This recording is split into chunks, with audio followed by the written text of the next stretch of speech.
to the book review. Today we are wrestling with a giant of sociology, Pierre Bourdieu. He's definitely not light reading. Not at all. And we're getting into his really radical ideas on language class and symbolic power. So if you've always kind of assumed that language is just a neutral tool for communication, grammar rules, vocabulary, Well, Bourdieu is about to completely pull the rug out from under that bull. right? Precisely. I mean, what's so compelling about his work is that he spent, over 30 years building this general theory of practice. He wanted to get beyond those classic frustrating divides in social science. You mean like individual versus society or action versus structure? Exactly those. He built a system where they all feed into each other constantly. And for Book Review Dive today, the goal is to see how that system plays out every single time we open our mouths to speak. He argues that talking isn't a neutral act. It's what he calls a situated encounter. An encounter that's just loaded with the traces of the entire social structure. So our mission is to unpack his critique of what he'd call pure linguistics, people like Saussure or Chomsky, and show you how just talking is actually a way that power and hierarchy get reproduced. His basic objection right at the start is that formal linguistics creates this artificial object. This idea of language as an autonomous, homogeneous thing. Like it exists in a bubble. Exactly like a self-sufficient system.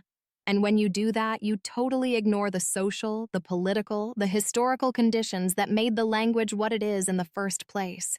You're analyzing the rules, but forgetting the rules came from a fight. Okay, let's unpack this, because the whole field of linguistics is kind of built on these distinctions.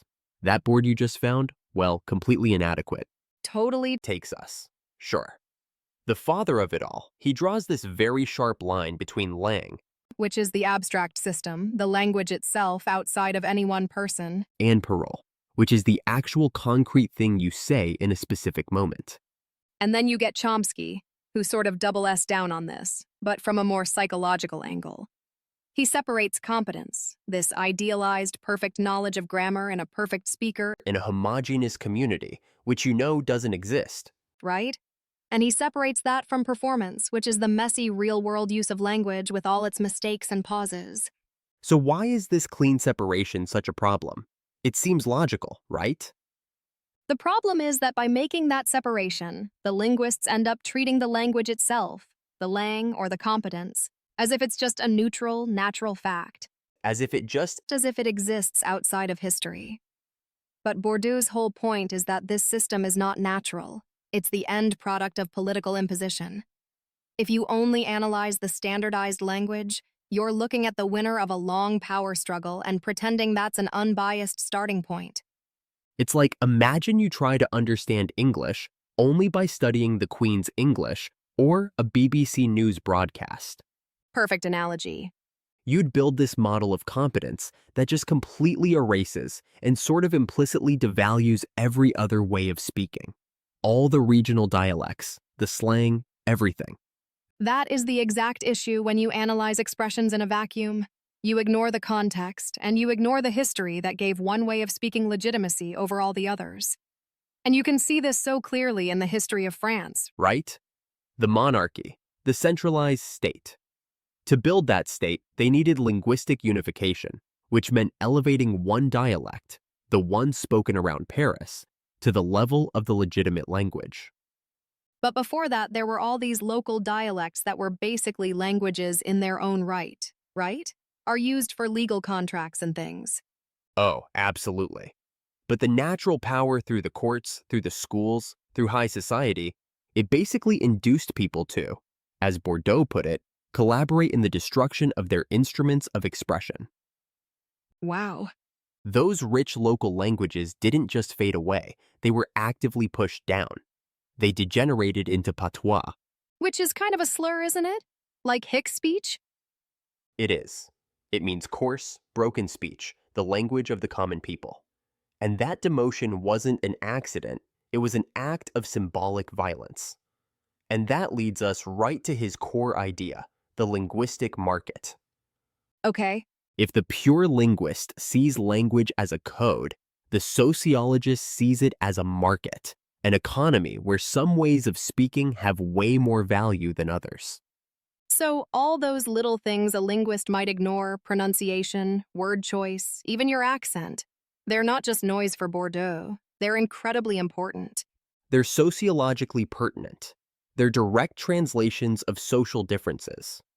How we talk instantly classifies us, and it lets us classify other people. Absolutely. We all do it all the time. And the way we speak our style, it's always being measured against the dominant style. And that's where you get these value judgments, distinguished versus vulgar or rare versus common. They're not just descriptions. They determine the symbolic profit your speech is going to earn you. And sometimes it's even about how your speech feels, tense and sustained versus relaxed or loose. And this is where we really have to bring in his concept of habitus. Yes, you can't understand any of this without habitus. It's that system of ingrained dispositions, the habits, the ways of seeing the world, the ways of acting that we pick up mostly unconsciously from our class background. It's basically the social structure made flesh. So when we talk, we're not just picking words, we're performing our habitus. And the market responds to that performance with what Bourdieu calls symbolic violence. Which isn't physical violence. No. It's the power to impose categories of thought that make the social hierarchy seem natural and legitimate. So if your habitus gives you a loose or vulgar style, the market basically tells you that your way of speaking is inferior. It's worthless. And there's this fantastic French example that ties together language, the body, and this class habitus. It's about the two words for mouth. La bouche and la... So la bouche is the proper word. It's associated with the bourgeoisie, with femininity, with being sort of tight-lipped and controlled. Whereas la gueule, that's the popular word. It's masculine. It's about being open, loud, relaxed. Like the phrase, so fondre la gueule, to split your sides laughing. You're wide open. The implication here for someone trying to move up the social ladder is huge. It's massive. For a working-class man to adopt the dominant style of la bouche is what Bourdieu calls a double negation. You're not just changing your words. You're rejecting your whole way of being your class habitus. And at the same time, you're taking on traits that in that context are seen as effeminate. It can feel like an act of betrayal to your peers. Which actually explains something. Sociolinguists like Labouche found that working-class women are often more likely to adopt prestigious forms of speech than working-class men. Because for them, that switch doesn't carry the same penalty. It's not seen as a rejection of their core identity in the same way. The path to that symbolic capital is just less complicated. So the market sets the value. But that just leads to enough. Bigger question. It's not just how you speak, but who is actually authorized to speak, right? Who gets to be heard? And legitimate competence for Bourdieu is never just about being grammatically correct. It's the officially recognized right of an authority to use the official language on an official occasion. This is speech that isn't just describing something, it's doing something. It's performative. Exactly. When a judge says, "I sentence you," or a priest says, "I baptize you," the words aren't a description. They're creating a new reality. But the power isn't in the words themselves. Not at all. And it's not in the charisma of the speaker either. It's in the institution that gives them the authority to speak. Think about all this stuff that goes with formal speech. The judge's robes, the professor's lectern, the priest's altar. Here's where it gets really interesting. Because you might think, well, the robes and wigs, aren't they just silly old-fashioned traditions? Aren't they a distraction? Bourdieu would say absolutely not. They're essential. They're mechanisms that signal the authority of the institution itself. They're institutional guarantees. They're there to remind everyone that this isn't just one person's opinion. This is the voice of the system. This is so perfectly captured in that anecdote from Bourdieu's home province, from Pau. The story of the mayor. Yes, 1974. There's a ceremony for a local baronet's poet. The native language of everyone there is baronet, but it's considered a low-status dialect. And the mayor of Pau, who is a very high-status official, a qualified professor, he gets up and gives his speech in good quality. And the local paper reports that the audience was greatly moved. So why? Why were they so moved? Because they all implicitly know the rules of the linguistic market. They know the unwritten law that says French is the only language for important official events. For the mayor to speak their mother tongue is a huge symbolic gesture. So this is what Bourdieu calls the strategy of condescension. That's it exactly. He symbolically cancels out the hierarchy for a moment, but he gets a massive symbolic profit from it precisely because everyone knows the hierarchy is still in place. He can only afford to do it because everyone knows he's perfectly capable of speaking the superior language, French. Precisely. If some local farmer who barely spoke French had stood up and given the exact same speech in perfect Barney, it would have been worthless. Just patois. The mayor's act is only powerful because it makes the hierarchy visible. At the very moment he pretends to ignore it, it just ends up reinforcing his own authority. We can actually take this idea and broaden it out from just language to how society creates all of its big categories. And that brings us to what he calls rites of institution. Right? He prefers that term to rites of passage because passage just suggests moving through time.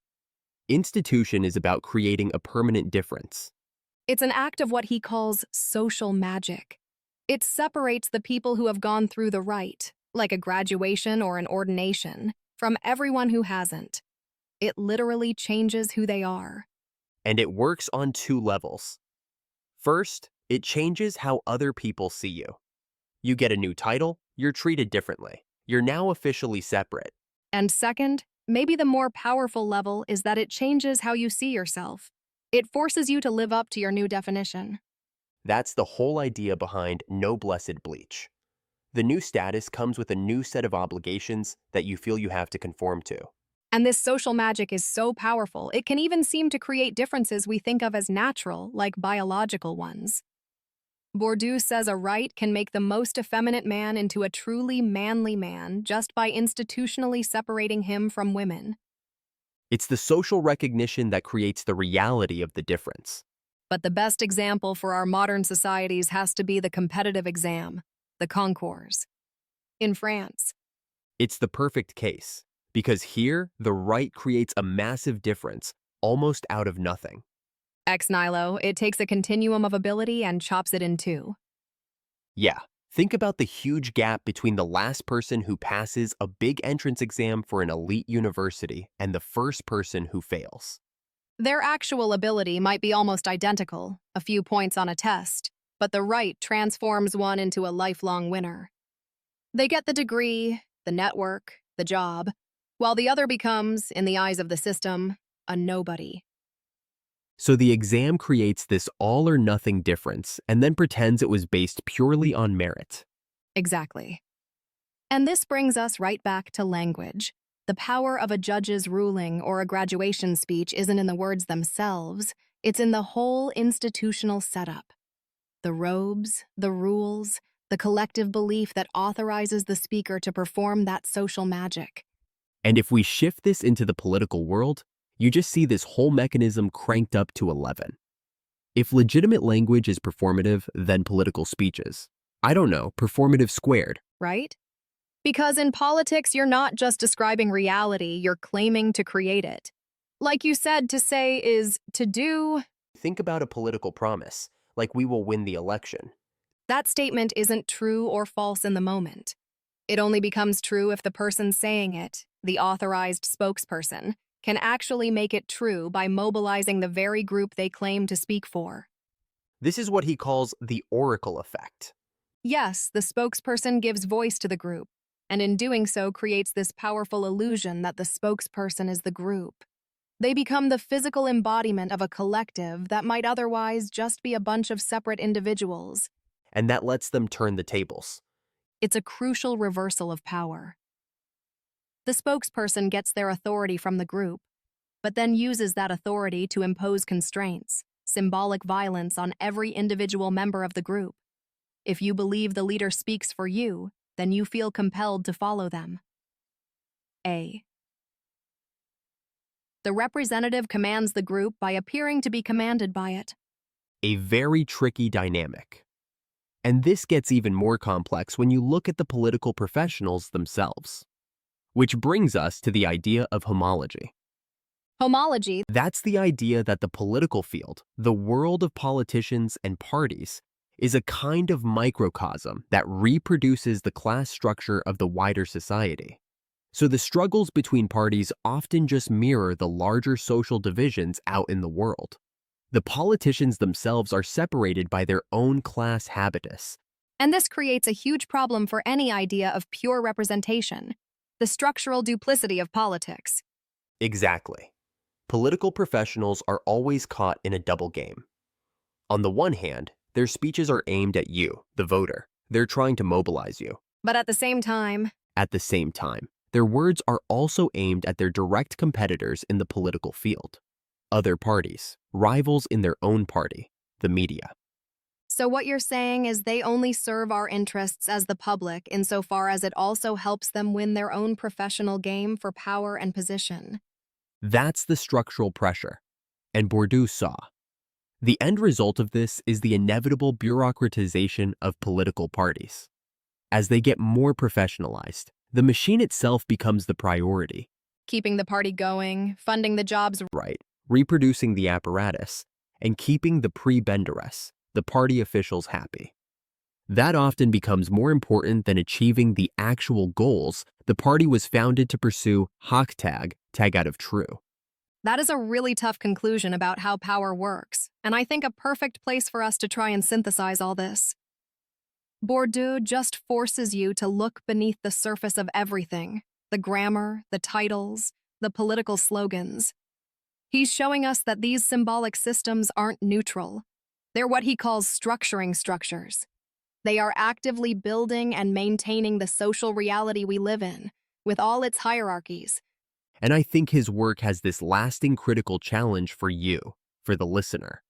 The first step to creating any kind of alternative way of living or new social relations isn't just to act, it's to understand.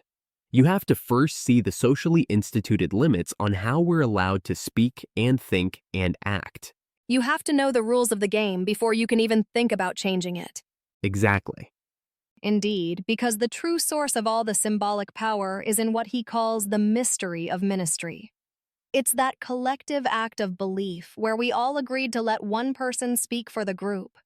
It means the language of authority, whether it's from a judge, a politician, a boss. It never actually governs without our collaboration. A tacit agreement. And that leaves the final provocative thought for you to take away. How often do you, without even thinking about it, collaborate in the very authority structures that might be imposing limits on your own expression, your own opportunities, or even how you define your own self? We'll let you chew on that.